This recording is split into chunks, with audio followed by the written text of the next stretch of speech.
In this one, I am continuing talking about the Trillium Venture Exercise, which is being conducted by 31, 32, and 33 Canadian Brigade Group. And I'll be talking about the areas they cover. I'll also be making reference to a phone call that I had with someone named Lieutenant Paul Verheye, who is the Public Affairs Officer of 31 Canadian Brigade Group. All these brigades do fall under the Canadian 4th Division, as I mentioned in my previous video, and people should probably watch that as well.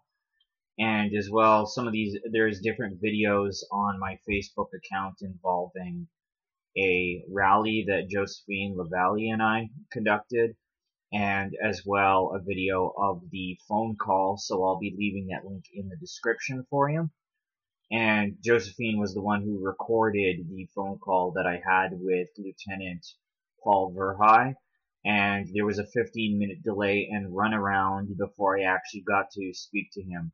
So, first of all, I'm just going to start off with a picture here. So, on May the 4th, 12 to 2 p.m. at the Courthouse Square in Goderich, Josephine and I will be there as well, so I invite people to come out and we will bring awareness to what is happening and as well provide solutions and as well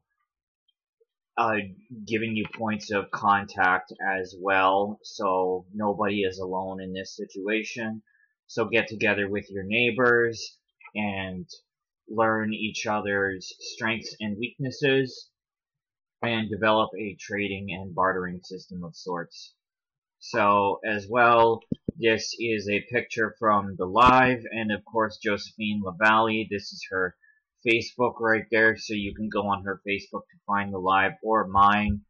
I go by Matt Unseated on Facebook with no the in between. So here basically just to review some of these articles I ended up using in my previous video. But it says that the Canadian Armed Forces will be conducting an emergency exercise in Huron and Bruce counties between Friday, May the 3rd and Sunday, May the 5th. Goderich residents will notice a military presence throughout town as soldiers will be stationed in the community over the weekend. So Bruce and Huron County is 31 Canadian Brigade Group. And as well, there will be wellness checks or door knocks performed on Saturday, May the 4th, where the soldiers will be going door to door and speaking with residents to simulate what would happen if they were asked to check on the well-being of residents during an actual emergency. Lieutenant Paul Verheye told me that if there was a no trespassing or a do not knock sign, that they would leave, or if people do not want to talk to them. So, and then as well, when asking him questions, that would be asking him what questions would be asked, or if there would be a questionnaire.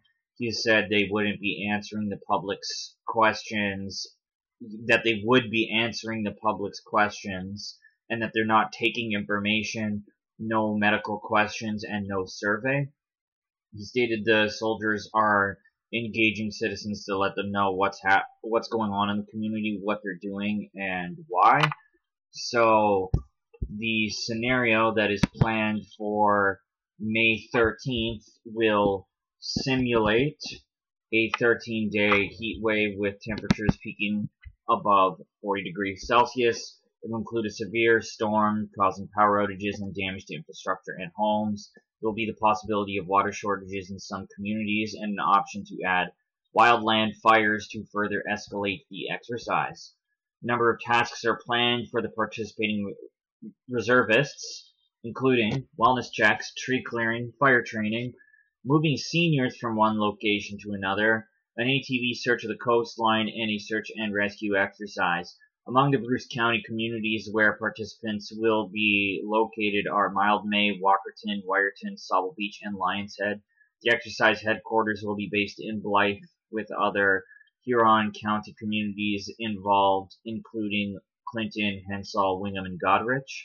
So in Blythe, it's at a community center, which I actually drove by with Josephine. So, and that is one of the videos on mine or her Facebook to check out. So, when I asked Lieutenant Paul Verheye about the retirement homes, he stated that the soldiers are speaking with retirement home management in the retirement homes about how removing or relocating residents would be done. He stated residents may not even know the military were there. Lieutenant Paul Verheye was in a meeting with the county officials, OPP, fire department, and EMS, and says the county chose the scenario. He did not have a date for this meeting. He says nobody is getting moved, and it's a table talk, in his words. They've been given information from the county to provide residents for preparedness, such as emergency contacts and stuff of that nature, as reading material to get aid or assistance so that someone would have phone numbers to call in case if there is a power outage or water shortage. Paul also states the quote-unquote community chose the scenario, then apologized and said it was the quote-unquote county who chose the scenario. Their exercise in conjunction with quote-unquote them, meaning county. He is implying the county chose this in conjunction with the community. It was a meeting separate from other meetings, which he was not a part of. So, was the public really consulted?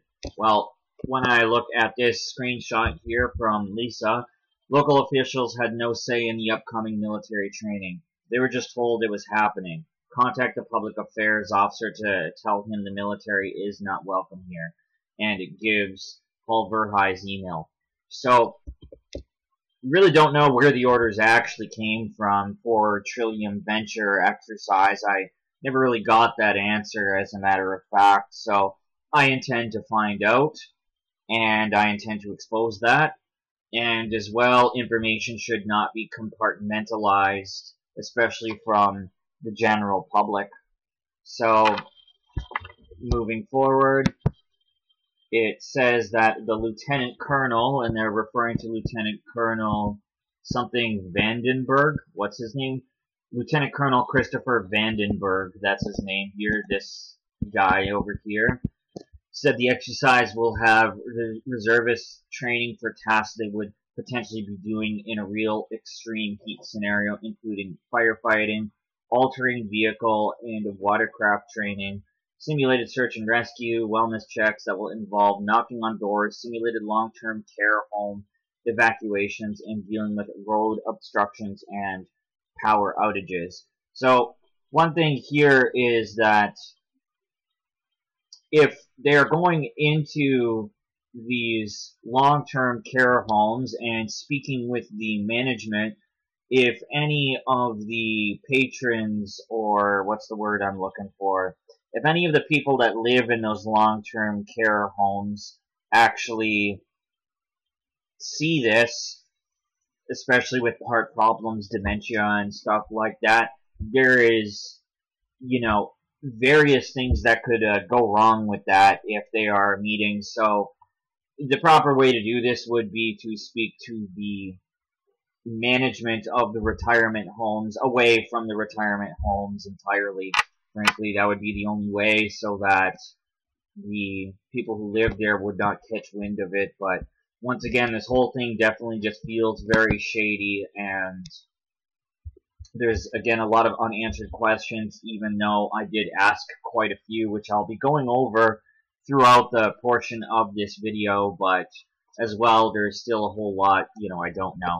So this is the 31 Canadian Brigade Group. I was actually wrong last video in regards to who the Commander and Chief Warrant Officer are, because the Canadian website is not up to date. Whether you want to blame that on military, government, or whoever is responsible for managing that page, they really need to get it together. So, 31 Canadian Brigade Group is part of the 4th Canadian Division, as I said, and I'll be going over 4th Canadian Division once again in this video. And it encompasses the southwestern portion of Ontario and is headquartered in London, Ontario. The 31 Canadian Brigade Group area of responsibility stretches from Hamilton to Windsor. The brigade has approximately 2,400 soldiers. Colonel Chris Brown is commander of 31 Canadian Brigade Group, and the brigade sergeant major is Chief Warrant Officer Mike Coit. So the information I gave in my previous video, like I said, is incorrect. Wikipedia here is correct, and also Lieutenant Paul Verheye did correct me, and he added that the division commander is General Paul Major. So here I'm just going to show another image. This right here is Colonel Chris Brown. I could not locate an image of Chief Warrant Officer Mike Coit, unfortunately. So now to move forward and show you this particular thing right over here, we have a Twitter post from 31 Canadian Brigade Group here that basically mentions once again who the commander and the chief warrant officer are. So, and then now to actually move forward onto this Aurelia Matters article. This has to do with 32 Canadian Brigade Group, which I did not address in my previous video. Apologies. So, the Trillium Venture Exercise has 31, 32, and 33rd Canadian Brigade Group, and like I mentioned about compartmentalized information, it appeared like Paul Verheye had no idea what the 32nd and 33rd were doing. So, military convoy expected to pass through our area this weekend. Exercise Trillium Venture will follow pre-planned routes between North York, which is part of Toronto, and Wasaga Beach, while transitioning CFB Borden, where there's a military base there. There could be a noticeable military presence through the region this weekend. Canadian Army Reserve personnel from the 32 Canadian Brigade Group will be conducting convoy and supply operations training on roads and highways between North York, CFB Borden, and Wasaga Beach from May 3rd to 5th. And the Department of National Defense says the public can expect to see increased military traffic with Canadian Army vehicles on various area roads, including Ontario highways 401, 400, and others. Exercise Trillium Venture will follow pre-planned routes between North York and Wasaga Beach, transitioning Borden. The Department of National Defense said in a news release participating personnel will conduct planned and short stops throughout the duration of the exercise, stopping for rest, fuel, scheduled maintenance, and other training.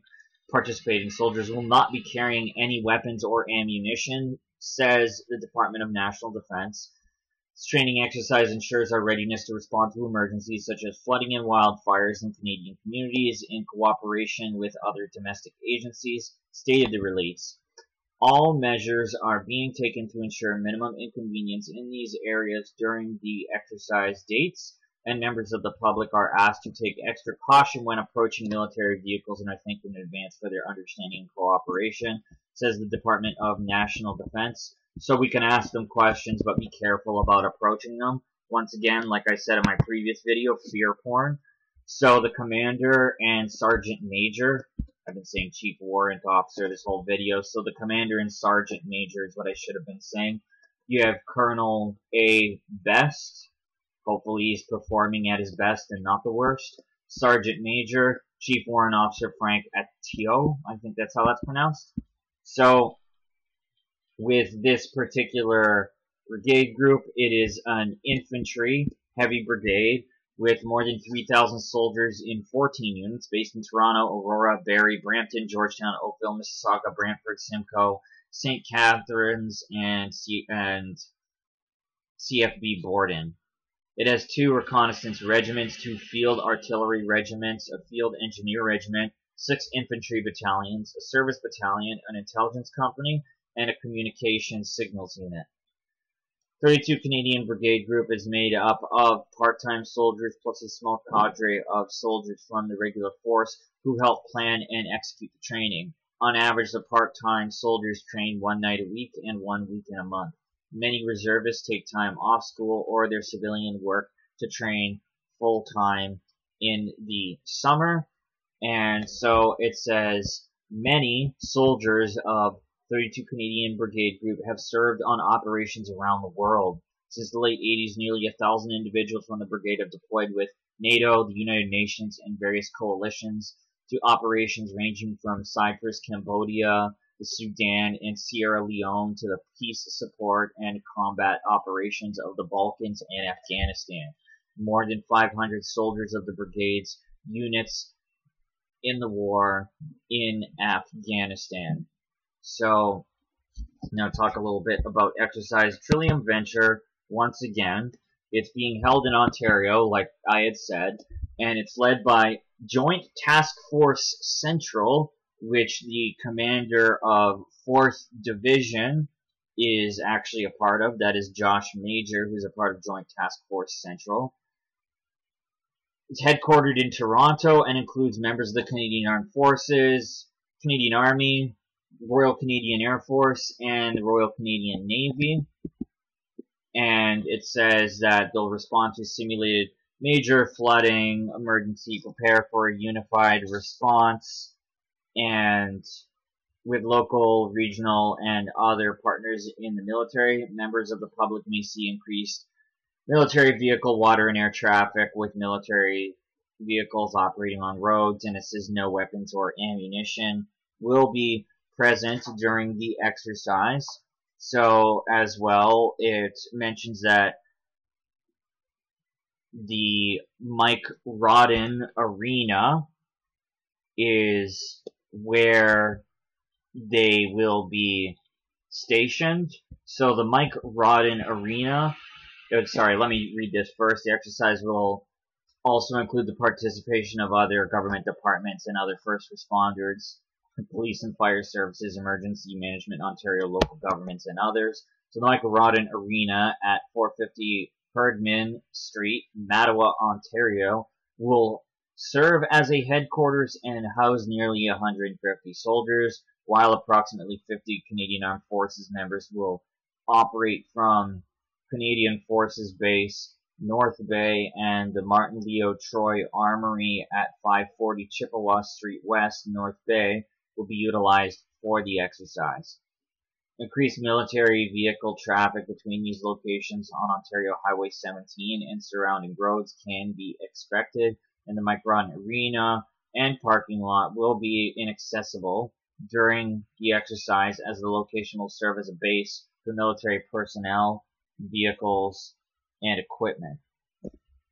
Okay, so moving forward, now to talk about, this is 33 Canadian Brigade Group we are addressing here. So, and this is Trillium Venture, their logo over here. So, Colonel James McKay and Chief Warrant Officer James Newell are the command team of 33 Canadian Brigade Group.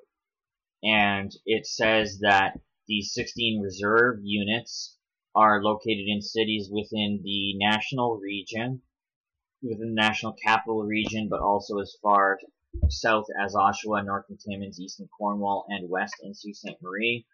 Military formation is made up of 16 Army Reserve units throughout eastern Ontario in an area extending more than 1,000 kilometers from east to west and 700 kilometers from north to south.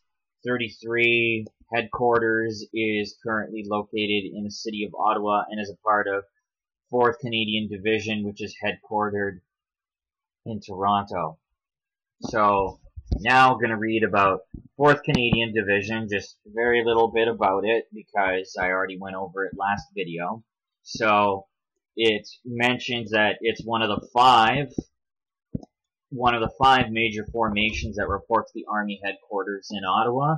It's responsible to provide combat-ready land forces in accordance with assigned tasks, conduct general purpose training in preparation for various land operations, and provide support services to other organizations as directed or as mutually arranged. It includes all regular and reserve force units in Ontario with the exception of a portion of northwestern Ontario, which falls under 3rd Canadian Division. And of course, the command team, you have Brigadier General Josh Major and Chief Warrant Officer Jeremy G. Lehman. So, Brigadier General Major, he assumed command of 4th Canadian Division and Joint Task Force Central on July 5th, 2022. I also don't know why on a side note, it basically mentions an extremely patient and tolerant wife. That's definitely kind of unusual, but anyway, to stick on topic, the thing is that Joint Task Force Central is one of the 6 joint task forces which makes up the anatomy of the Canadian Joint Operations Command here. So I'll read what they do. They lead most Canadian Armed Forces operations in Canada, North America, and around the world. And they direct Canadian Armed Force missions from planning to closing to meet national and international strategic goals, and ensures rapid responses in Canadian Armed Forces by planning for contingencies, establishing structures and processes that can be activated or expanded at short notice for command and control, intelligence, and support. So, as well, basically, like I said, there's a 6 standing regional joint task force headquarters across Canada, and it's assisted by Joint Force Air Component Commander, Maritime Component Commanders, and 1st Canadian Division headquarters in Kingston. And the component commanders lead the Royal Canadian Navy, Canadian Army, and the Royal Canadian Air Force. And as well, the component commanders provide insight into the specifics of Canadian Armed Forces operations. They take part in contingency planning and readiness activities. They also command and control Canadian Armed Forces elements in operations. This is done under Canadian Joint Operations Command direction, and they work closely with partners including other Canadian government departments and agencies, armed forces of traditional allies and nations with shared defense goals, and multinational organizations like NATO and the United Nations. They direct all Canadian Armed Forces operations except those run solely by Canadian Special Operations Forces Command and NORAD. So Canadian Special Operations Forces Command is where Joint Task Force 2 kind of falls underneath, and that is, I guess, sort of like the Canadian Black Ops, for lack of better words. And then you have Vice Admiral Bob Osterlony, who took command of Canadian Joint Operations Command. It says here that he assumed leadership of the Canadian Joint Operations Command from Acting Commander Major General Bill Seymour, and it's the command within the Canadian Armed Forces responsible for planning, execution, support, and overall command of deployed Canadian military operations in Canada and around the world. And when Bob Osterlony returns to CJOC after 3 years as the Commander Maritime Forces Pacific/Joint Task Force Pacific in Esquimalt, British Columbia. Prior to that, from 2016 to 2018, he served as Deputy Commander of CJOC, and in his 34-year military career, Vice Admiral Osterlony has spent considerable time at sea and ashore with both the Pacific and Atlantic fleets of the Royal Canadian Navy. He's also served in several senior staff appointments within the National Defense Headquarters in Ottawa. So, and then it mentions a ceremony of sorts.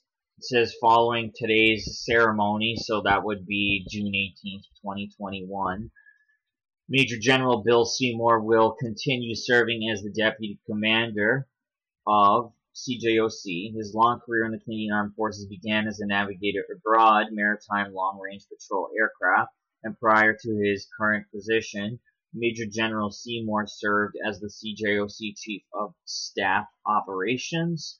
So, I'm just going to read one very cringy quote from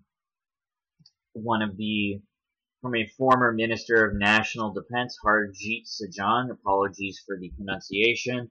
I'm pleased to welcome Vice Admiral Bob Osterlony as the new commander of the Canadian Joint Operations Command. CJOC works with our partners and allies to support missions around the world and has been busy at home assisting you-know-what response efforts. With his considerable background in operations and command, Vice Admiral Ostroloni is very well suited to lead CJOC to further success in its service to Canada and Canadians. So I cannot say this specific word because I want to keep this video on YouTube. However, what I will say in regards to that, and I'm going to be talking about different military operations that revolve around that as well, all that is really just a fraction of a agenda referred to as the biodigital convergence through policy horizons, which is blurring the lines of what is digital and biological and also amalgamating those two things together. So, disgusting.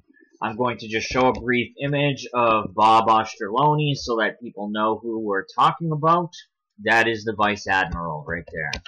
So, here is Canadian Joint Operations Command.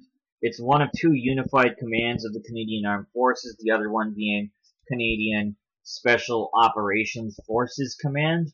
So that is again where Joint Task Force 2 falls under, and I haven't discovered anything in relation to Canadian Special Operations Forces Command in regards to Trillium Venture Exercise, but that does not mean they are not involved. I intend to find out.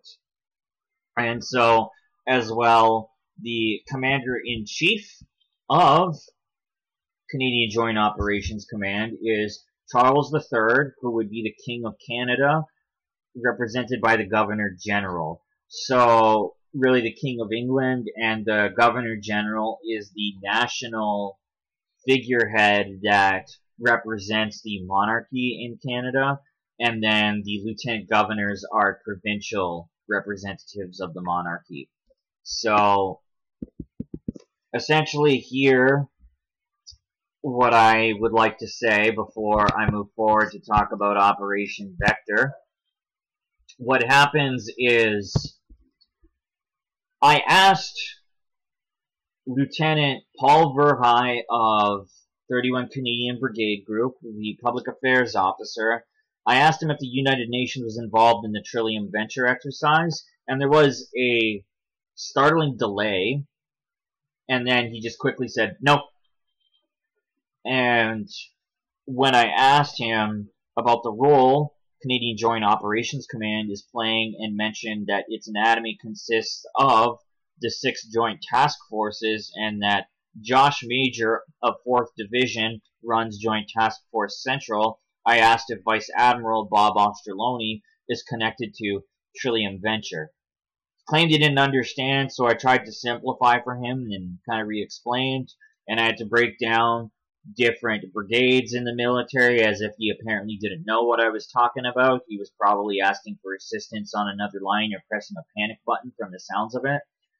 If 31, 32, and 33 Canadian Brigade Groups are part of Canada 4th Division, Josh Major is part of Joint Task Force Central, which is one of the 6 Joint Task Forces, and that's what makes up part of the anatomy of Canadian Joint Operations Command. I asked what role does Canadian Joint Operations Command? I asked if he now follows. Paul says they're not playing a role, whatever he means by there, and which definitely sounds vague, and that there are no other entities participating. With the long, startling pause involving the United Nations and the fact that I had to break down my question for him, and he definitely sounds intelligent like I really didn't need to do that, he was definitely stalling, and I don't think I'm being told the entire truth, and I intend to perhaps talk to him again, talk to other public affairs officers of other brigades, and most importantly, I would very much love to talk to Josh Major of 4th Division, Joint Task Force Central, and perhaps even Vice Admiral Bob Ostroloni, considering he is involved with Canadian Joint Operations Command. So anyway, I'm going to talk about Operation Vector.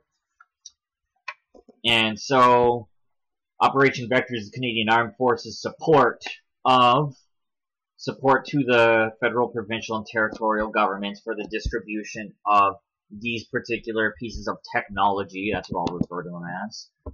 Canadian Armed Forces has the unique ability to rapidly deploy anywhere in Canada to offer assistance to communities in need, and this assistance complements and enhances federal, provincial, and local resources with well-trained military personnel and specialized equipment.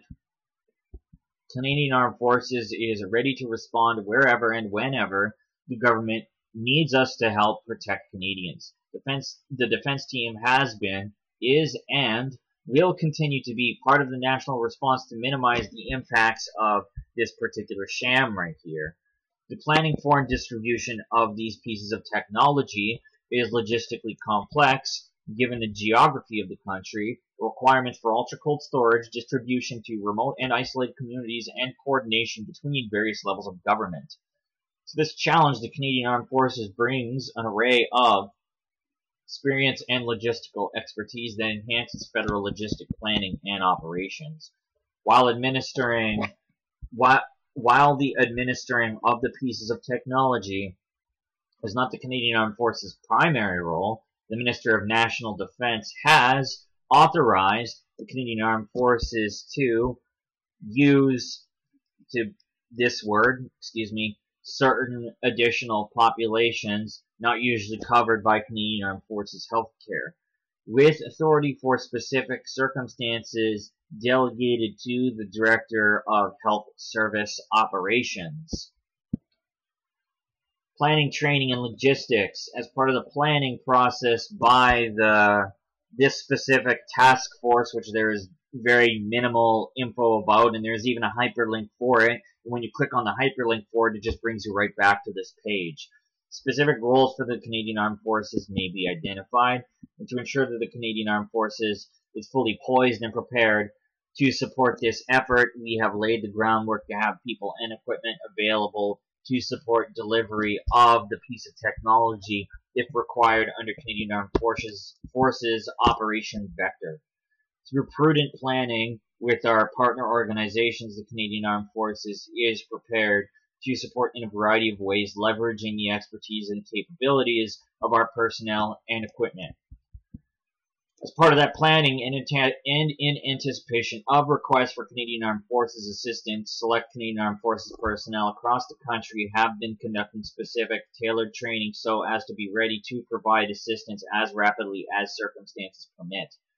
This training is in place to ensure the Canadian Armed Forces personnel participating in the fight against you-know-what are adequately prepared to overcome the challenges they may face.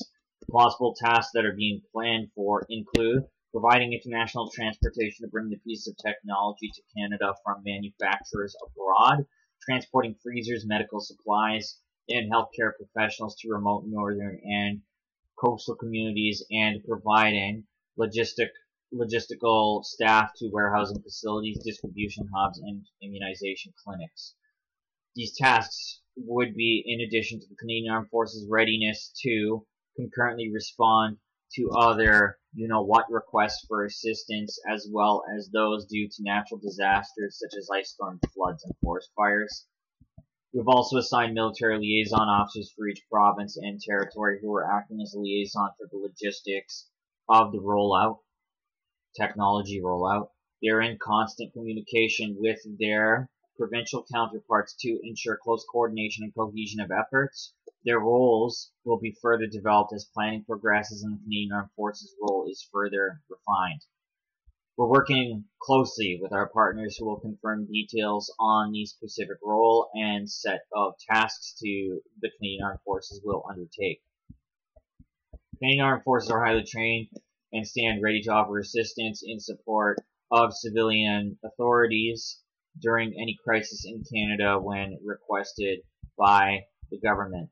So, in Quebec in 2022, Minister of National Defence, Government of Quebec, and Chief of Defence Staff on December 31st, 2021, Canadian Armed Forces were tasked to support the provincial technology campaign for the third dose of piece of technology. Last day this assistance was required was February 15th, 2022. And then the Comox Arena site in British Columbia as well, where basically there was local public health technology program, if you will. Sorry for the awkward phrasing and words. And then of course in Manitoba, of northern Manitoba, the Canadian Armed Forces received a request from Indigenous Services Canada to support the local public health technology program in northern Manitoba. And from March 22nd to May 28th, 2021, Canadian Armed Forces personnel assisted provincial authorities with tasks associated with the administration of this piece of technology. And as well, the approximately 75 Canadian Armed Forces personnel served on Operation Vector in northern Manitoba, and a logistical and air transportation hub was established to serve First Nation communities and operated out of Thompson. Newfoundland and Labrador.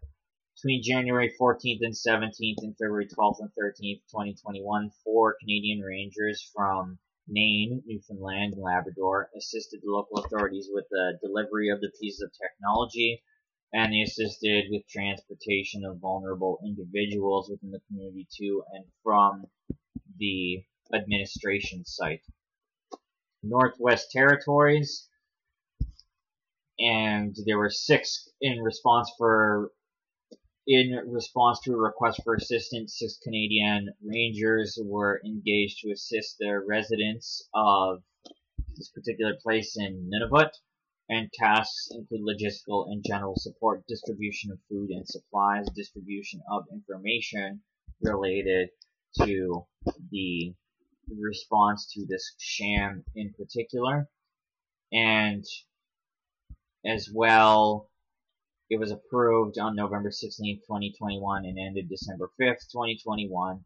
And of course, there was a site in Nova Scotia, the Halifax Regional Municipality, and of course it began on June 21st, I think this is 2021, and of course the pieces of technology were administered to civilians, and they were welcome to the clinics for this.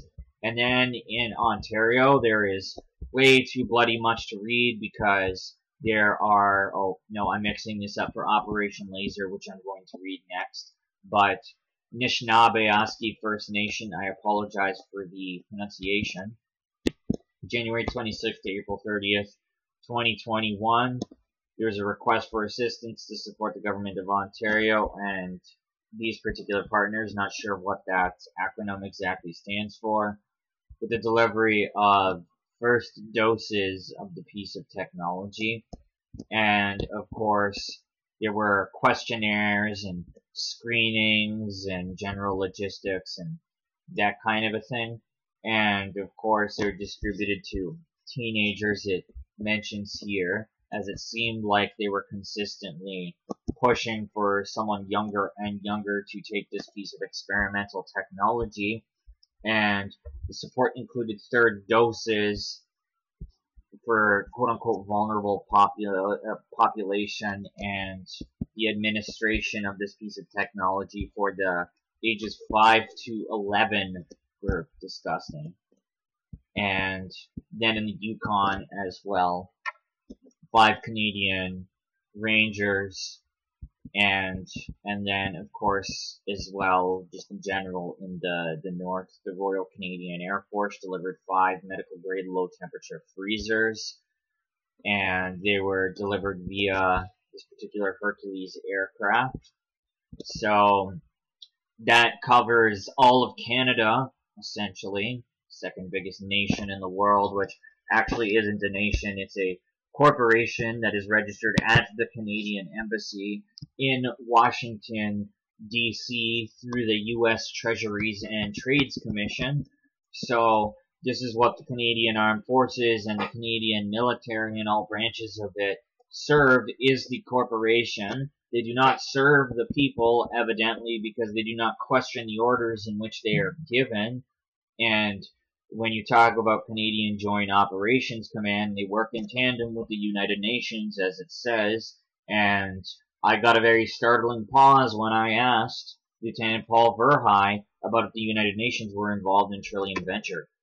So, anyway, Operation Vector, from 0 to more than 66 million technology doses to fight this BS in Canada. From August 12, 2021, Captain Felix Adarty Wellington and Captain Nadine Abu, I can't pronounce that, of Operation Vector Communications Team, Ottawa, Ontario, in late 2020, when this was declared, it triggered an urgent need for the pieces of technology, so they say, so problem, reaction, solution, right?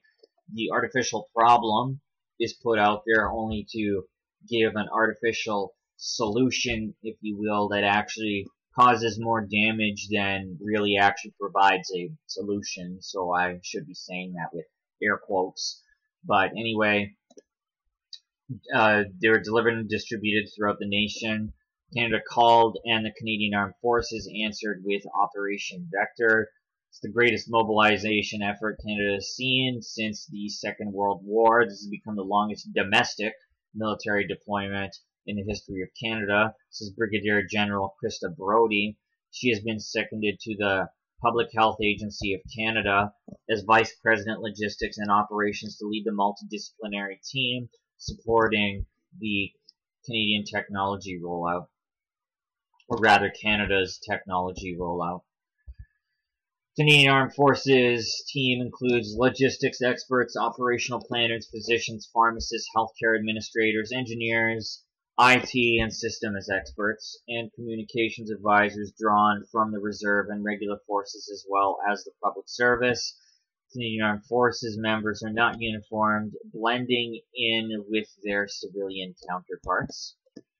Lieutenant Colonel Christopher Reed, lead logistics planner when the mission commenced in November 2020, explains, quote, the team started with the ultimate goal of delivering these pieces of technology to every province, territory, and government department with specific responsibilities.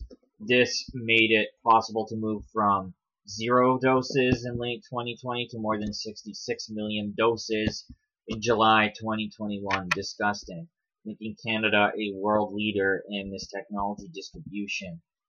Centerpiece of this mission is cold supply chain management, because its inventory consists of technologies with delicate temperature requirements.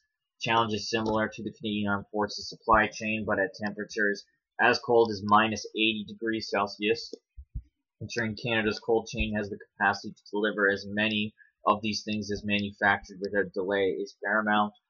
This requires working with the Canada Border Services Agency, Health Canada, Physical and Cyber and Security Departments, and Public Services and Procurement Canada, says Lieutenant Colonel Reed. The mission's engine room is the National Operations Center located at the Public Health Agency headquarters in Ottawa, and Captain Jonathan Hillman is the executive liaison at the NOC, surrounded by a bank of flat screen monitors tracking the cold supply chain in real time. Our ultimate goal is to set the favorable conditions for provinces and territories to optimize the immunization plans and reduce wastage, he says. His job, therefore, is to maintain constant contact with federal, provincial, and territorial stakeholders, and so on and so forth. April to July 2021 timeframe witnessed the quote-unquote big lift, says Lieutenant Colonel Chris Hillier, who joined the mission in February 2021 as chief planner. This saw Canada pivot from months of limited supply to technology abundance and increased national administration capacity, requiring even more coordination with stakeholders. And so on and so forth. I think I've read more than enough of this garbage, and I unfortunately have to read even more garbage with Operation Laser here. And Operation Laser is pretty well the same thing with different areas covered, and also Canadian Joint Operations Command is mentioned here.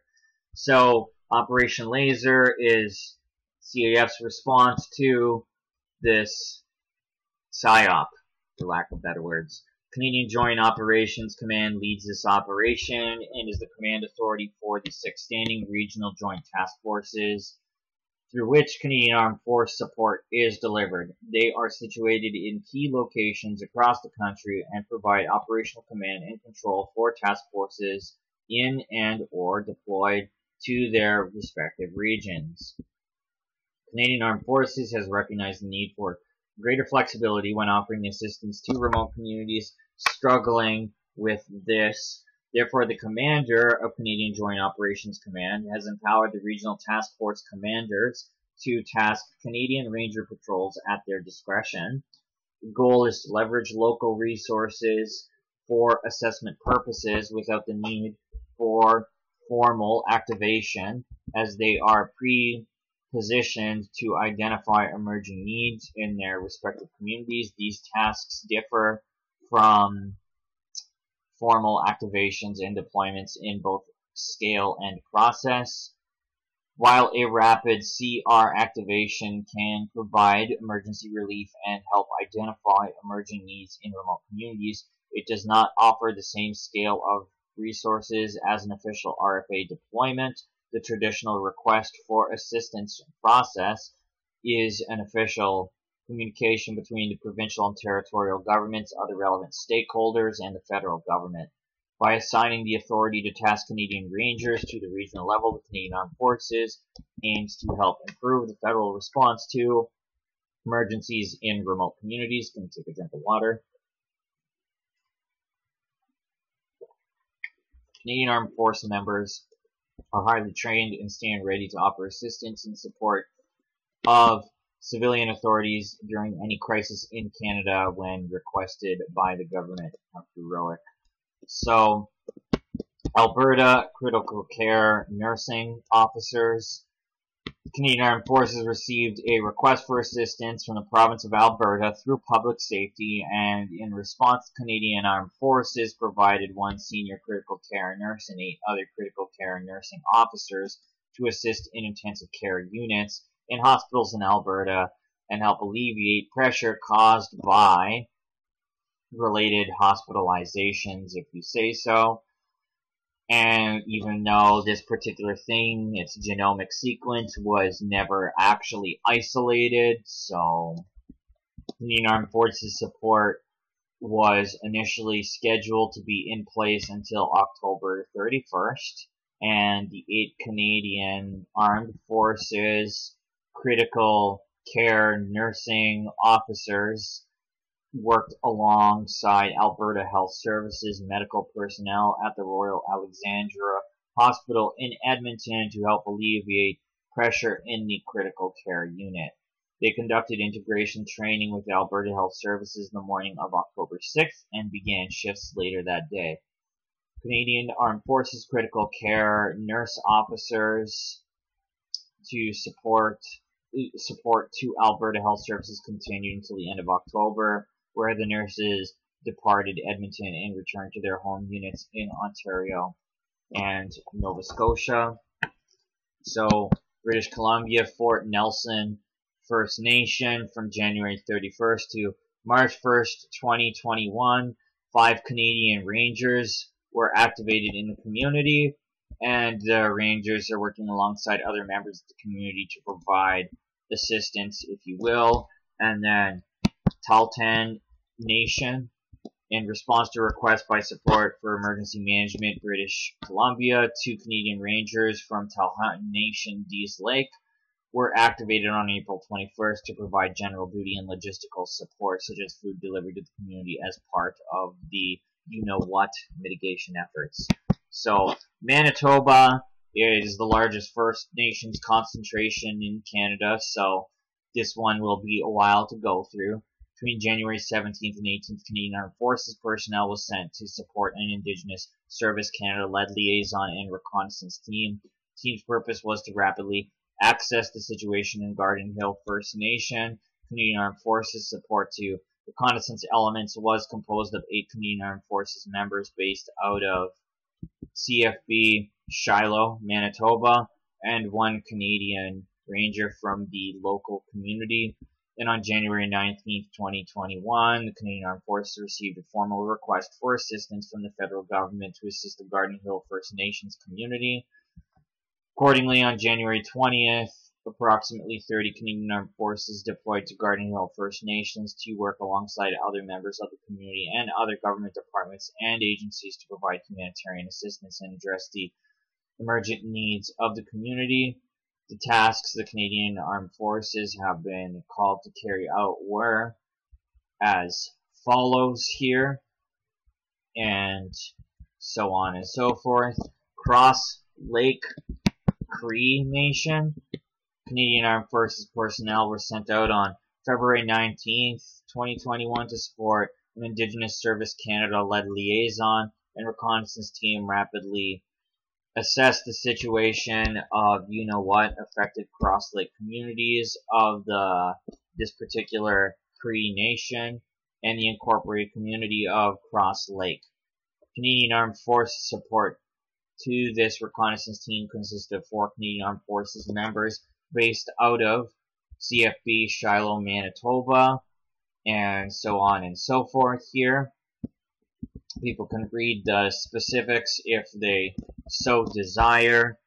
I'm just going to kind of skim these. So Matthias Cologne, Cree First Nation, of March 7th, 2021, support a whole of government assessment of the situation of the particular affected community, and a 41-person multi-purpose medical assistance team composed of medical staff from 2 field ambulance based out of 4th Canadian Division Support Base Petawawa, and general support staff from CFB Shiloh deployed to assist Indigenous Services Canada in their response to the particular PSYOP situation. And April 1st is when it successfully ended its support to the community of Matthias Cologne. And in this particular Anishinaabe First Nation, the province of Manitoba, Canadian Armed Forces personnel were sent on February 2nd, 2021 to support an Indigenous Service Canada-led liaison and reconnaissance team to rapidly assess the situation.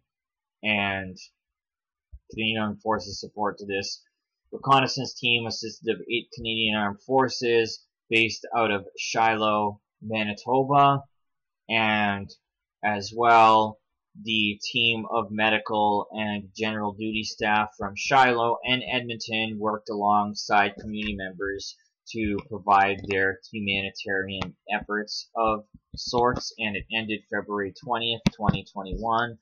Red Sucker Lake First Nation, December 14th, 2020. They dispatched a liaison and reconnaissance team from Shiloh, part of a whole government effort to rapidly assess the PSYOP situation, and the reconnaissance element was composed of 7 Canadian Armed Forces members based in Shiloh, Manitoba. And December 16, 2020, Canadian Armed Forces received a request for assistance to support a whole-of-government effort in Red Sucker Lake First Nation. And on December 17th, the Canadian Armed Forces deployed approximately 35 personnel to Red Sucker Lake First Nation, and this group consisted of a medical team, supported and general duty personnel. And then, of course, these are their tasks, of course, and expanded scope of Canadian Armed Forces capabilities needed to help stabilize the situation. And there was they require a request for assistance from the province or Indigenous Services Canada to the Canadian Armed Forces through public safety. And of course, as well, January 2nd, 2021 is when the Canadian Armed Forces support ended up ending, and the 34 Canadian Armed Forces personnel deployed since the assistance began in mid-December 2020 and will be drawing down until January 6th, 2021, it says. This particular Cree First Nation, November 22nd to the 29th, 2020, Canadian Armed Forces Multi-Purpose Medical Assistance Team supported the Rod McGilvray Memorial Care Home and in the Pass, Manitoba, and the team supported the personal care home with immediate medical care, support the residents, patient management assistance, etc. And then Shamatawa First Nation, December 4th, about 6 Canadian Rangers from the 4th Canadian Ranger Patrol Group were activated in the Shamatawa First Nation to assist local officials in this particular set of relief efforts, and Canadian Armed Forces assistance complemented and enhanced support drawn from provincial and local resources. And by December 9th, 2020, Canadian Armed Forces dispatched a liaison and reconnaissance team of 11 regular force members from Shiloh, Manitoba to assess the situation alongside community and provincial partners. And on December 12th, the Canadian Armed Forces initiated the deployment of additional Canadian Armed Forces into Shamatawa First Nations, Manitoba to support a request for assistance. And on December 13th, the contingent included a team of approximately 40 Canadian Armed Forces personnel to assist in the establishment of alternative isolation area and other community support tasks. The team was composed of Canadian Armed Forces from 2nd Battalion, Princess Patricia's Canadian Light Infantry from Shiloh, Manitoba, and multi-purpose medical assistance team of 17 Canadian Armed Forces members composed of nurses, medical technicians, and 1 general duty member to assist other healthcare support tasks. Personnel from this were from the 1 Canadian Forces Health Services Group in Edmonton, and as well December 26th, 2020, based on the improvement of the situation in the community, the Canadian Armed Forces contingent was reduced by 19 members, and on December 31st, the Canadian Armed Forces support the Shamatawa First Nation ended. So, and then Northwest Territories, they were Canadian Rangers support. So, request for assistance by Northwest Territories on August 20th, 2021. Canadian Rangers were activated from local patrols to support these mitigation efforts. Rangers were working alongside members of local First Nations to provide humanitarian assistance, if you will, and of course worked with chief and council, and of course they assisted in the distribution of information from community, provincial, and federal entities related to personal protective health measures and layered risk mitigation strategies. And it has been extended until October 1st, 2021, so it says. And in Nova Scotia, they deployed approximately 75 members in April 27th, 2021, and they were deployed to the testing centers, if you will. And on April 27th to May 7th, they provided support at the following locations listed here, these 4, and on April 27th to May 14th, they provided support at these 2 locations over here. And they were assisting operations in the testing centers from across Nova Scotia, and sailors serving in the Atlantic City were assisting in the Halifax and Dartmouth testing centers, while soldiers from the 36th Brigade assisted in Truro, Wolfville, Yarmouth, and Membertown First Nation. The Canadian Armed Forces transitioned out of these testing centers at the request of the province of Nova Scotia on active monitoring of the situation. So at this point, I don't want to keep reading all of these because people can just go through themselves. So you have Fort Albany First Nation, this particular First Nation over here, another Keshechuan First Nation like Seoul, Long Lake 58, Moose Cree, etc. here, and then of course in Quebec and Saskatchewan as well. So the land port of entry following a request for assistance from February 19th to March 28th, 2021, Canadian Armed Forces personnel provided Government of Canada departments with planning and logistics support to establish testing sites at 16 land ports of entry across Canada. The task fell under Operation Laser, the Canadian Armed Forces response to global whatever. In support of the Public Health Agency of Canada, the Canadian Armed Forces provided preliminary logistics support to the establishment of these sites at the border. At all times, Canadian Armed Forces personnel took precautions to help minimize the spread of what has not even been isolated. And the specific strategic objectives for Operation Laser, they claim, are to save lives, yeah, right, assist federal, provincial, territorial, and regional partners, and maintain Canadian Armed Forces readiness, effectiveness, and resilience. Operation Laser is the activation of Contingency Plan Laser, CON plan. It is a con, actually, as a matter of fact, for the response to a whatever of this particular thing. The plan consists of 4 phases. The Chief of Defense Staff activated Phase 2 of Operation Laser on March 2nd, 2020. On March 13th, 2020, he activated Phase 3. So you have preparedness, alert, and then response. And then you have, after this sham, restoration, if you will. So now to finally move forward, I'm going to talk about the different departments of defense, the different ministers of national defense. So, and these last three have all been liberals. Harjit, from November 4th, 2015 to October 26th, 2021. Anita Anand, October 26, 2021 to July 26, 2023, and Bill Blair is the current Minister of National Defense. So, President of the King's Privy Council, when you have honorable in front of a politician's name, that means they are part of the Privy Council of Canada, and the Privy Council of Canada is what created Policy Horizons, as I mentioned earlier.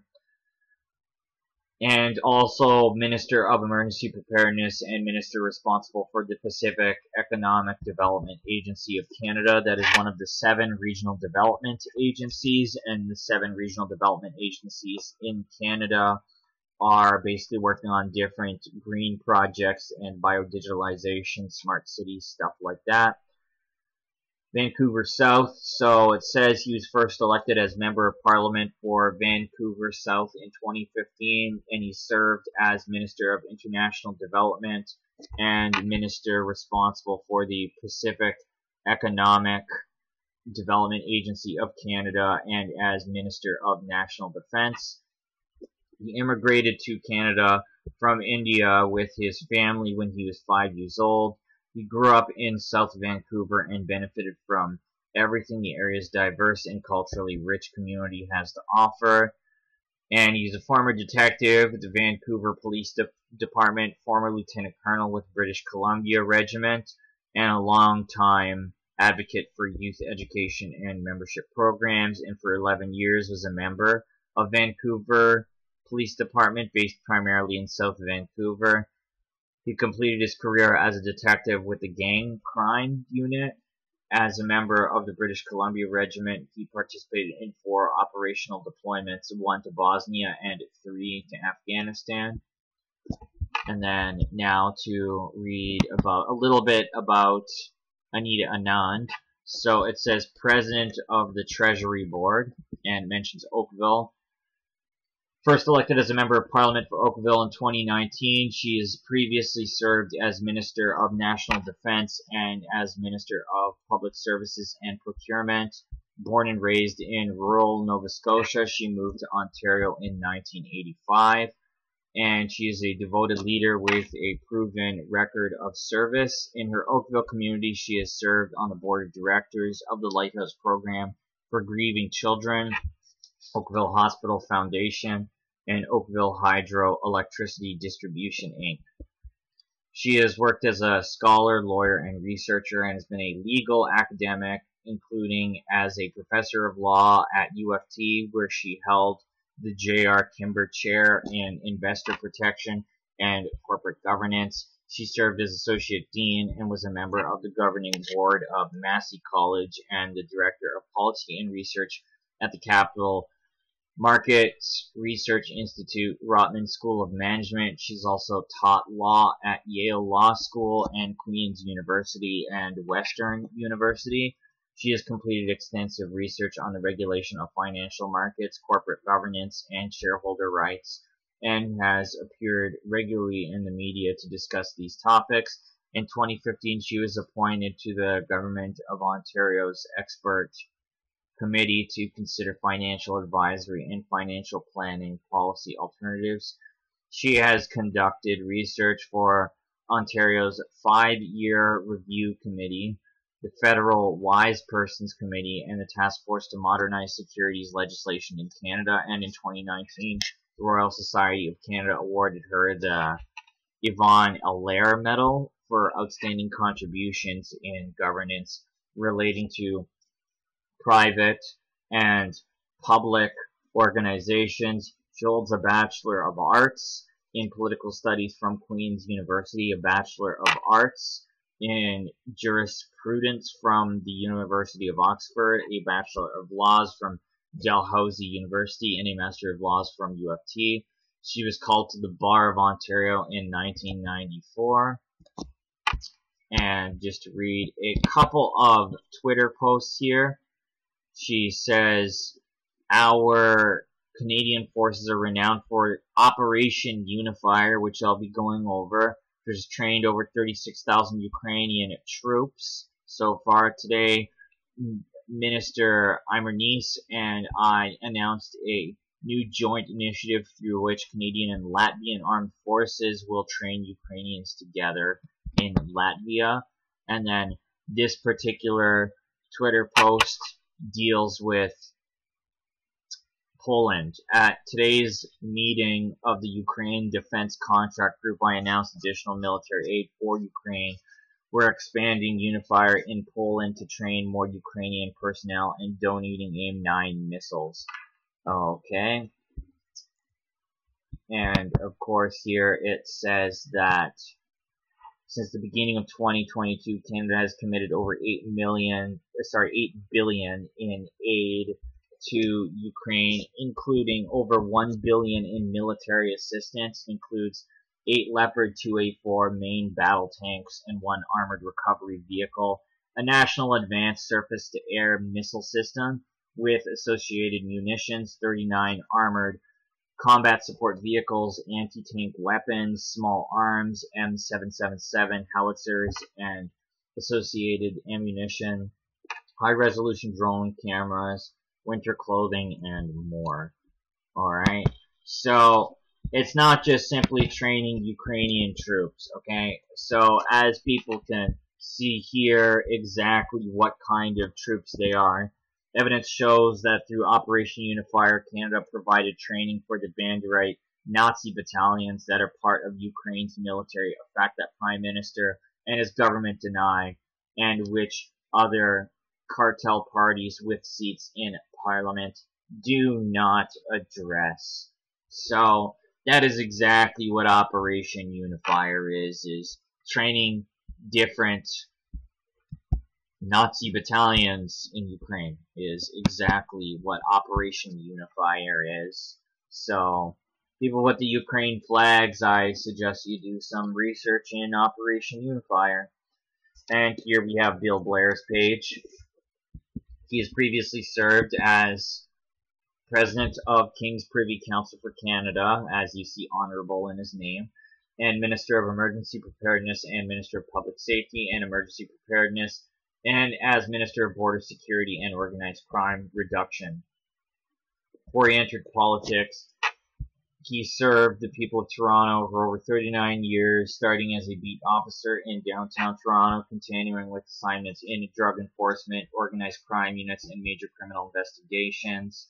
2005, he was named chief of the Toronto Police Service, overseeing the largest municipal police service in Canada and one of the largest in North America. He oversaw efforts to combat violent crime while supporting local policing initiatives, and he's also served as president of both the Ontario and Canada Associations of Chiefs of Police. And in recognition of his contributions to the policing profession, he was named an officer, then a commander of the Order of Merit of the Police Forces. Proud recipient of the 2011 Beth Shalom Brotherhood Humanitarian Award. Member of the Most Venerable Order of the Hospital of St. John of Jerusalem. Okay, I'm pretty sure that's Hospitallers or Knights of Malta. And was awarded in 2013 by the Canadian Tamil Congress for his leadership and tremendous service to the people of Toronto. Holds a Bachelor of Arts in Economics and Criminology, as well as certificate in Law Enforcement Administration from UFT and a certificate in Criminal Justice from the University of Virginia. He's a graduate of the Federal Bureau of Investigation National Academy and the Police Leadership Program from the Rotman School of Management at the University of Toronto and the National Executive Institute. So, I just want to say on a side note here that with Lieutenant Paul Verheye, I asked about body bags and if anyone is being asked about firearms or their mental health, and Paul says no questions are being asked, just answering questions about the exercise, if you say so. So now to talk a little bit about Canadian military technology, if you will. This here is basically about the Canadian North, if you will. It says that the Canadian military role in the North over the next 2 decades as they'll be taking a big role in the North as climate change and increasingly aggressive foes threaten Arctic sovereignty, if you say so. And it mentions China and Russia. We are totally in bed with China, as pretty much everything that's manufactured we seem to get from China.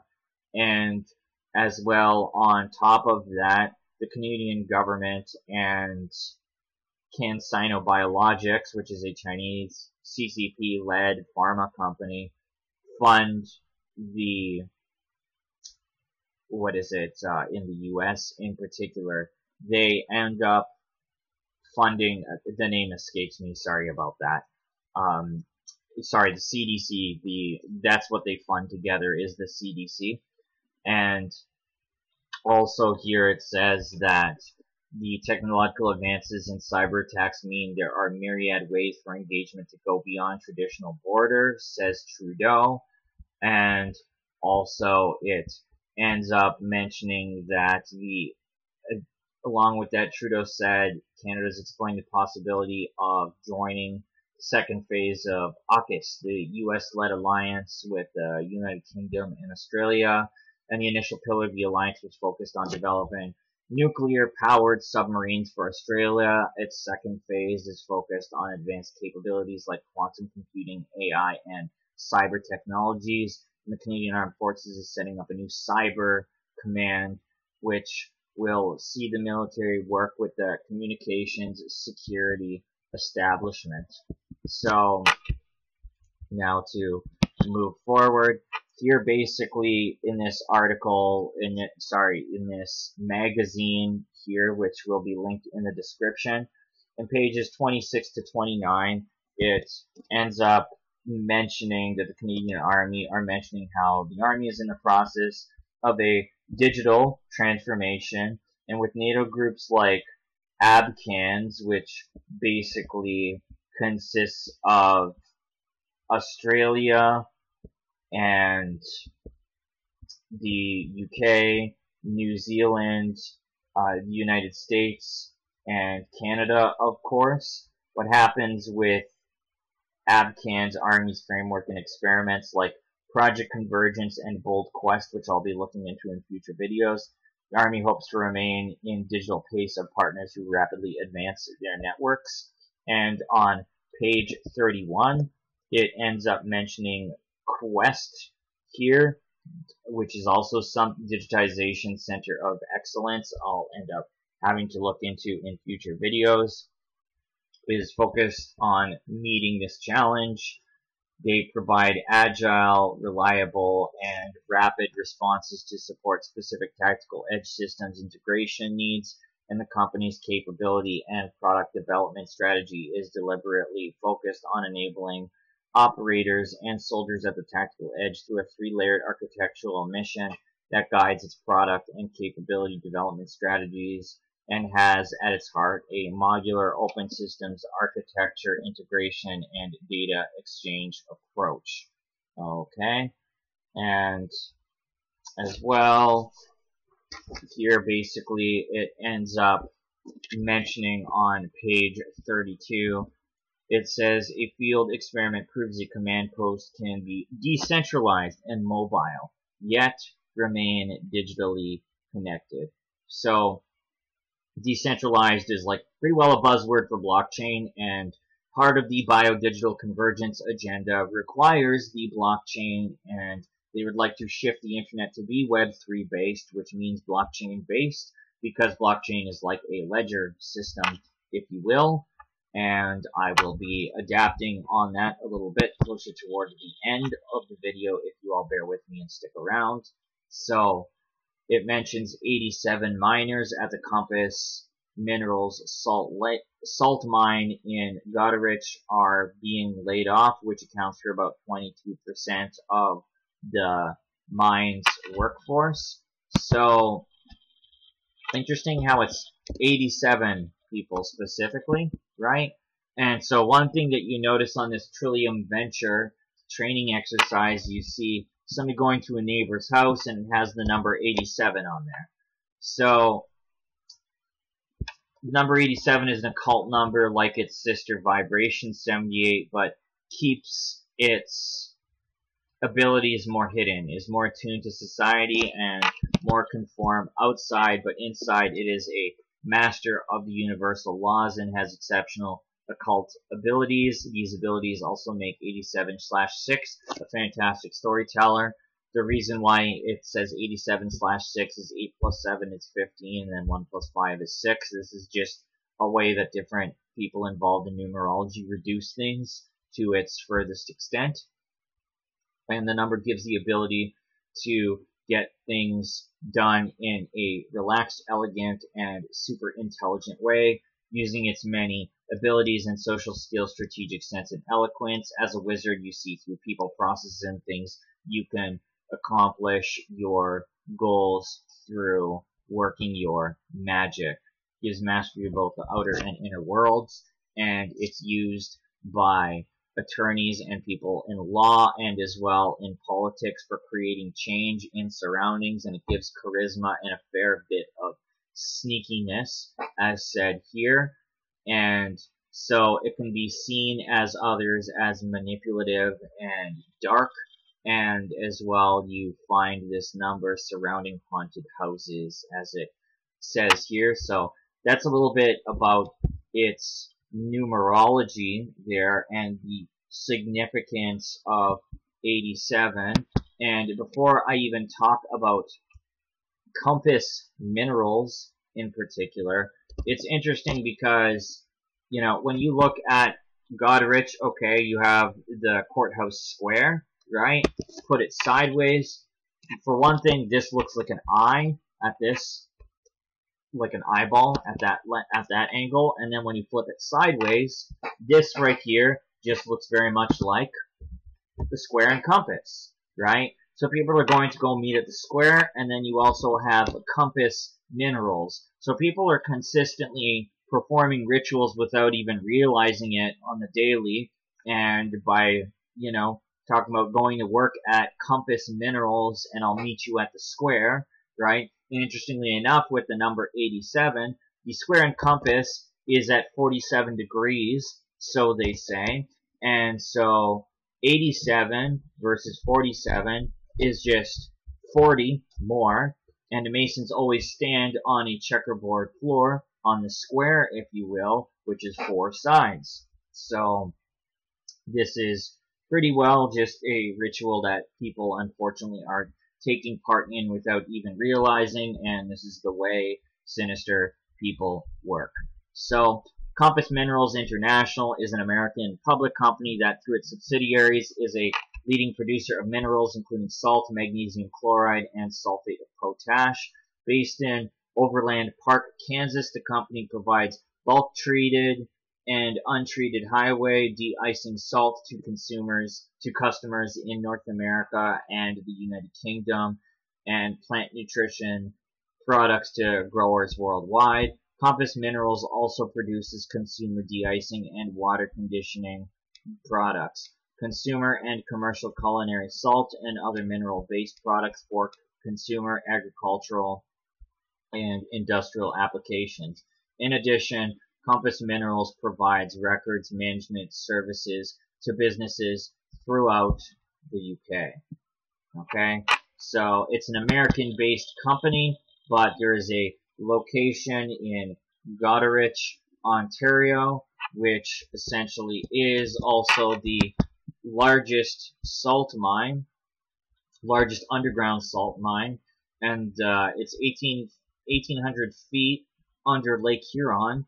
It's as deep as the CN Tower in Toronto is tall, and it's been operated since 1959 and was acquired by Compass Minerals in 1990. And the rock salt produced at the mine is used to keep citizens in North America safe as they travel through snow and ice, and the salt is also sold in bulk to manufacturers that make plastics, detergents, disinfectants, and other important products. So to look at the senior management team, if you will, we'll look at Edward Howling in a little bit there. But here, let me just pull this up and see something right here. So in his full bio, it basically mentions that he has been part of the U.S. Navy, has a Master of Science in Mineral Processing, Bachelor of Science in Mining Engineering, and as well he has served with different mining companies of sorts, and as well Copper Mountain Mining Corporation, and he has been the CEO since January of 2024 and continues to serve on the board of directors as he has since March 2022. So then as well we have different investors here as well, investor relations, corporate governance. We're going to read Vance Holtzman for a second, and basically it mentions that he has served since March 2024 and as well Senior Vice President of Investment at Koch Minerals and Trading, a subsidiary of Koch Industries, Inc. And so basically we're going to look at the Koch family's stake in this, or rather Koch Industries, and then as well this guy Shane Wagner as well has worked for a subsidiary of Koch Industries as well. So to move forward with this, when you go on Yahoo Finance and look at the holders, you can always see who the shareholders are. This might not be totally up to date, so I'm just gonna refresh the page here. But what happens is with the relevant shareholders, you have BlackRock, Vanguard, and State Street, like you will always see in any corporation such as McDonald's, for instance.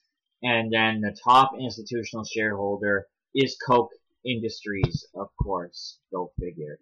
So the Koch family have a large monopoly on lumber and pulp and as well oil. They are more concentrated in the U.S., but excuse me, have a stake in the Alberta oil fields and as well in northern Ontario throughout pieces of lumber and mining and salt and that kind of a thing. So Koch Industries, On Point Digital Solutions, and AWS collaborate to co-develop industrial engineering platform. So essentially, I'm just getting at here the digital infrastructure with Amazon Web Services. As well, they basically co-develop an intelligent process optimization platform and on-edge digital infrastructure to provide advanced machine learning and Industry 4.0 revolution and the associated infrastructure necessary to integrate smart technologies. It mentions the Internet of Things, advanced analytics, and machine learning, and help solutions they need to optimize their operations in a variety of industrial verticals from oil and gas to food and beverage, electronics, smart grid, paper manufacturing, steel production, and more. And so it mentions, of course, the fourth industrial revolution here as well. And of course, Koch Industries is based in Wichita, Kansas, and one of the largest private companies in America with estimated annual revenues of as high as $115 billion, according to Forbes. It owns a diverse group of companies and involved in refining chemicals and biofuels, forest and consumer products, fertilizers, polymers, and fibers, process and pollution control systems, electronics, software, and data analytics, minerals, glass, automotive components, ranching, commodity, training, and investments. And since 2003, Koch companies have invested nearly $133 billion in growth and improvements. And so I'm going to read a little bit about synthetic biology, as that was implied when they had mentioned biofuel. So what happens here is that basically with synthetic biology, what happens is it is a complex natural biological system that integrates wholes using tools of modeling, simulation, and comparison to experiment. And synthetic biology studies how to build artificial biological systems using many of the same tools and experimental techniques. So basically you can do 3D bioprinting and stuff like that. This can have to do with food and printing things from a cell, or basically mocking different things like lumber and different even chemicals and stuff like that, and even what's the word I'm looking for, hydrogels that DARPA uses basically. So industrial biotechnology provides tools to enhance the natural mechanisms of biological processes to efficiently produce enzymes, chemicals, polymers, or even everyday products such as vitamins and fuel. The scientists have studied the genomes of microbes to identify biological processes that can replace chemical reactions to make new products, cleaner manufacturing operations, and reduce the number of production steps. For example, by harnessing the natural power of enzymes or whole cell systems and using sugars as a feedstock for product manufacturing, industrial biotech companies can work with nature to help us move from a petroleum-based economy to a quote-unquote bio-based economy. Industrial biotechnology innovations are now successfully competing with replacing traditional petrochemical manufacturing processes. Companies that adopt industrial biotechnology find they can cut costs, reduce pollution, and their quote-unquote carbon footprint, and increasing profitability. So basically, people who are involved in the oil industry are also involved in 3D bioprinting and this bio-based economy here, if you will. So they essentially will always try to have a monopoly over resources, which natives would call relatives. So because everything has consciousness. And so as they talk about reducing the carbon footprint, they are giving validity to BS such as climate change, which really is just an excuse to put little nano sensors on everything, ranging from plants, blades of grass, animals, and people.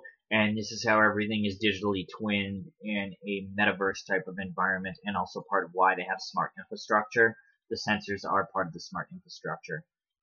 Mentions scheduled winter air tanker inspections here. It's not really what's super important here exactly, but it mentions them working with the National Institute of Standards and Technology, if you will, which is basically an American standardization organization. People have heard myself or James Scott talk about the International Standardization Organization or the Standardization Council of Canada or even the Institute of Electrotechnical Commission and the IEEE, whose acronym escapes me.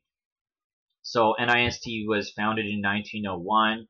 It is now part of the U.S. Department of Commerce and is one of the nation's oldest physical science laboratories. Congress established the agency to remove a major challenge to U.S. industrial competitiveness at the time, the second-rate measurement infrastructure that lagged behind the capabilities of the UK, Germany, and other economic rivals. From the smart electric power grid and electronic health records to atomic clocks, advanced nanomaterials, and computer chips, innumerable products and services rely in some way on technology, measurement, and standards provided by the NIST. And as well, today NIST measurements support the smallest technology to the largest and most complex of human-made creations, from nanoscale devices so tiny that tens of thousands can fit on the end of a single human hair, up to earthquake-resistant skyscrapers and global communication networks.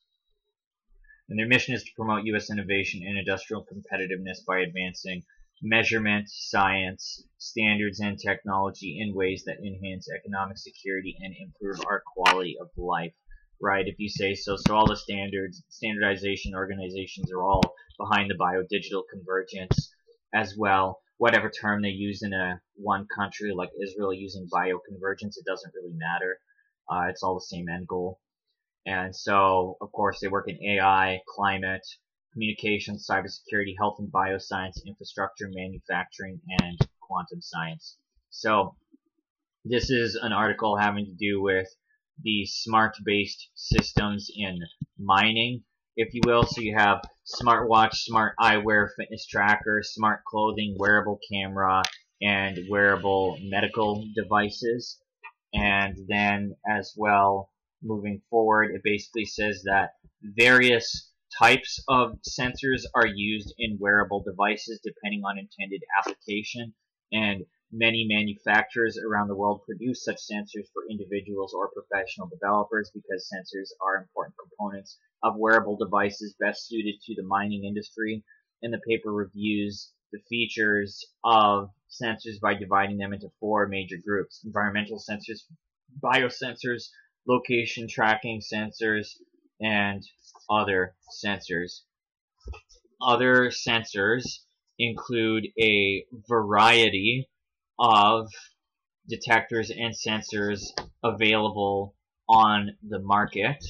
And what happens is, sorry, I just lost my place a second, usually found on consumer wearable devices. Wearable cameras and smart glasses are often described together with camera sensors as the main part of these devices. And so communication sensor modules like Bluetooth or radio frequency identification, Wi-Fi, etc. provide communication and data exchange features to wearable devices. These sensors are being adopted in the mining industry for tracking and other purposes. Motion sensors, speed sensors, inertial measurement unit sensors, and ultrasonic sensors and infrared sensors are also used as electronic components of wearable devices. And it says that in mines around the quote-unquote globe, if you will, it says that a lack of communication and safety issues frequently cause miners to experience lifelong injuries, and even death. So it was difficult to analyze actual mining environments due to the use of vague techniques and unpredictable mining conditions therein. However, the deployment of advanced technologies in the form of wearable devices, they say, can help monitor the mining process, create a healthier and safer workplace, and improve professionalism of personnel. And if wearable devices are successful in addressing the challenges of safety, occupational health, and communication at mining sites, there is potential for the conventional concept of a hazardous mine to evolve into a modern and safe, innovative workplace featuring high efficiency and increased production. Therefore, wearable devices should be further used in the mining industry. And so they have different kinds of wearable devices, if you will, from smart watches, smart eyewear, wearable cameras, smart clothing, and that kind of a thing. So basically, corporations, as we all know, are just simply about greed and wanting to move as fast as possible and get as much as possible, and nobody is ever satisfied, including the Koch family, the Rockefeller family, the Desmarais in Quebec, etc., and the list goes on. So I'm going to close with some final words and solutions. So BioDigCon, this website is created by Love Billy, and also basically dumbs down the biodigital convergence, nanotechnology, and smart cities, and that sort of a thing. So it also gives contact information and research of James Scott, Brian Mitchell, and Julianne Romanello. So if people want to check them out, James Scott even has a printable flyer that we can use to create ethics committees. We can use that and just leave them on car windows, or use them to speak to people about the biodigital convergence and those involved. And he even leaves his number and has a bookstore in Ottawa called Barely Bruised Books. So thanks again, everybody. Also get in contact with your neighbors and start a bartering system where one will say make jam and another will be great with framing and drywall and that sort of a thing. So thanks everybody for watching, and also to the Canadian military and to the OPP and those involved in Trillium Venture. You're not telling the entire truth.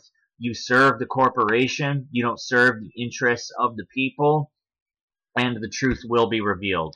Thanks everyone for watching.